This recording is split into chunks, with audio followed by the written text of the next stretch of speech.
मोहब्बत में ऑप्शंस नहीं होते, मोहब्बत में ऑप्शंस नहीं होते। या तो इंतखाब करो या फिर छोड़ दो। छोड़ना है तो मुकम्मल छोड़ो, और अगर मुंतखब करना है तो फिर अव्वल दर्जे पर रखो। जियो। क्यों? क्योंकि जिसको चाहा जाता है सिर्फ उसी को देखा जाता है। मोहब्बत में दर्जा अव्वल ही होता है, दोम सोम को मोहब्बत नहीं कहते, उसे ऑप्शंस कहते हैं। और मोहब्बत में ऑप्शंस नहीं होते। मोहब्बत पहली, दूसरी या तीसरी नहीं होती। मोहब्बत वो होती है जिसके बाद फिर कभी मोहब्बत नहीं होती। मुकम्मल दो ही दानों पर ये तस्बीह मोहब्बत है, मुकम्मल दो ही दानों पर ये तस्बीह मोहब्बत है। जो आए तीसरा दाना ये डोरी टूट जाती है। और मुतय्यन वक्त होता है मोहब्बत की नमाजों का, अदा जिनकी निकल जाए कज़ा भी छूट जाती है।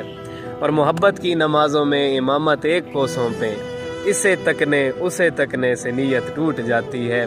और मोहब्बत दिल का सजदा है जो है तौहीद पर कायम, बहुत अच्छे। नज़र के शिरक वालों से मोहब्बत रूठ जाती है। Very nice.